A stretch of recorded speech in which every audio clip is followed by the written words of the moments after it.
জিলহজ মাসের 10 তারিখে 2 রাকাত ওয়াজিব নামাজ আদায় করতে হয়।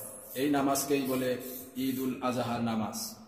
তো এই নামাজের ওয়াক্ত কখন আসে ও কতক্ষণ থাকে? ঈদুল আজহা ও ঈদুল ফিতর নামাজের ওয়াক্ত সূর্য উদয় হওয়ার পর যখন এক নেজা পরিমাণ উপরে উঠে যায় তখন থেকে এই নামাজের সময় শুরু হয় এবং সূর্য ঠিক মাথার উপরে আসার পূর্ব পর্যন্ত এই নামাজের সময় থাকে, অর্থাৎ দীপ্ত প্রহরের পূর্ব পর্যন্ত এর সময় থাকে, তারপর আর সময় থাকে না। 2 ঈদের নামাজ কেমন করে পড়তে হয়? ঈদুল আজহা ও ঈদুল ফিতর নামাজ, অর্থাৎ 2 ঈদের নামাজই বিনা আজান ও বিনা একামতে পড়বে। এই নামাজের নিয়মটা কিরকম? প্রথমে নিয়ত করে তাহরিমা বাঁধবে। ঈদুল আজহা নামাজের নিয়ত: নাওয়াইতু আন উসাল্লিয়া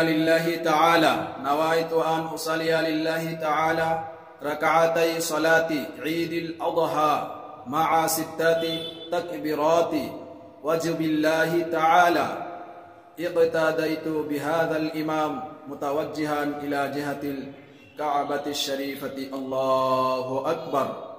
এইভাবে আরবিতে সহি শুদ্ধভাবে নিয়তটা পড়া হচ্ছে মুস্তাহাব। না পড়তে পারলে কোনো অসুবিধা নেই, ক্ষতি নেই। আমাদের দিলের যেটা নিয়ত সেটাই হচ্ছে 1 নাম্বার প্রধান, কারণ দিলের মধ্যে আমাদের আগে থেকেই নিয়ত আছে যে আমরা ঈদুল আজহার নামাজ পড়ব। এটাই দিলে নিয়ত না থাকলে, অন্তরে নিয়ত না করলে আমরা কিন্তু সেটা করতে পারবো না।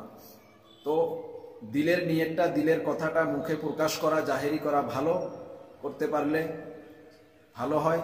আর আরবিতে শুদ্ধভাবে পড়তে পারলে একটু সওয়াব বেশি হয়, মুস্তাহাব আদায় হয়। না পারলে কোনো অসুবিধা নেই।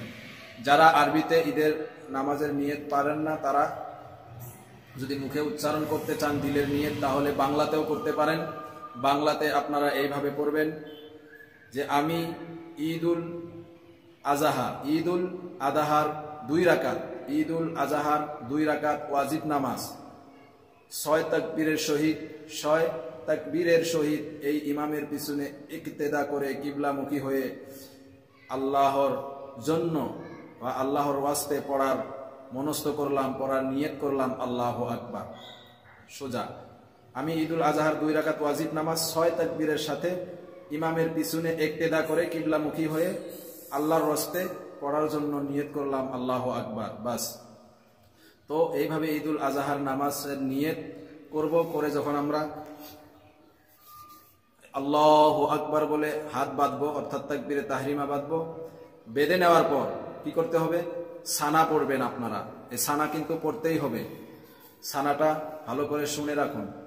সুবহানাকা আল্লাহুম্মা ওয়া বিহামদিকা ওয়া তাবারাকা ইসমুকা ওয়া তাআলা জাদ্দুকা ওয়া লা ইলাহা গায়রুক। এইভাবে আমরা সানা পড়ব। পড়ার পর কি করতে হবে? অতিরিক্ত 3টা তাকবীর দিতে হবে। এই তাকবীরগুলো আমরা কেমন করে দিব? প্রথমে আল্লাহু আকবার বলে হাত কান পর্যন্ত উঠিয়ে ছেড়ে দিব। আবার আল্লাহু আকবার বলে কান পর্যন্ত হাত উঠিয়ে ছেড়ে দিব। আবার আল্লাহু আকবার বলে কান পর্যন্ত হাত উঠাবো, তারপর বেঁধে নিব। বেঁধে নেওয়ার পর আমরা তাউজ তাসনিয়া, অর্থাৎ আউযু বিল্লাহ বিসমিল্লাহ মনে মনে ইমাম সাহেব পড়বে। পড়ার পর কি করবে? সূরা ফাতিহা পড়বে।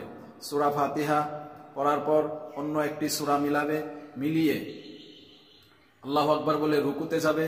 রুকু থেকে দাঁড়াবে, তারপর সিজদা করবে, অর্থাৎ রুকু সিজদা আদায় করে আবার দাঁড়িয়ে যাবে। দাঁড়ানোর পর আবার কি করবে? সূরা ফাতিহা অন্য একটা সূরা মিলাবে। মানে প্রথম রাকাত শেষ করে দ্বিতীয় রাকাতের জন্য যখন দাঁড়াবে, দাঁড়িয়ে আবার কি করবে? আল্লাহু আকবার বলে দাঁড়িয়ে নিয়ত বেঁধে নিয়ে কি করতে হবে?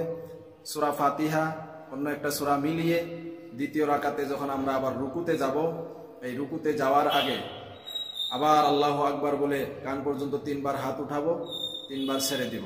এইভাবে আল্লাহু আকবার, আল্লাহু আকবার, আল্লাহু আকবার ছেড়ে দিয়ে আল্লাহু আকবার বলে আমরা রুকুতে যাব। রুকু করার পর, সিজদা করার পর আমাদের আত্তাহিয়াতুর বৈঠক হবে। আত্তাহিয়াতু পড়ব, অর্থাৎ তাশাহুদ পড়ব, দরুদ শরীফ, দোয়া মাসুরা পড়ে আমরা সালাম ফিরাবো। এই তো আমাদের 2 রাকাত নামাজ ইনশাআল্লাহ সম্পূর্ণ হয়ে গেল। যাওয়ার পর আমরা সুন্দরভাবে ইমাম সাহেব খুতবা দিবে, খুতবাটা শুনবো, শোনার পর আমরা কি করব, সুন্দরভাবে আমরা বাড়িতে গিয়ে আমরা কুরবানির পশুগুলো যারা যারা কুরবানি দেওয়ার নিয়ত করেছি, কুরবানির পশুগুলো আল্লাহর রাস্তায় কুরবানি দেব, আল্লাহকে রাজি খুশি করার জন্য আমরা কুরবানি দেব। আসুন আমার নেক্সট ভিডিও হবে কুরবানির নিয়ত ও কুরবানির মধ্যে যে আমরা নাম বলি, কখন নাম বলতে হবে, কোন জায়গায় নামগুলো বলতে হবে।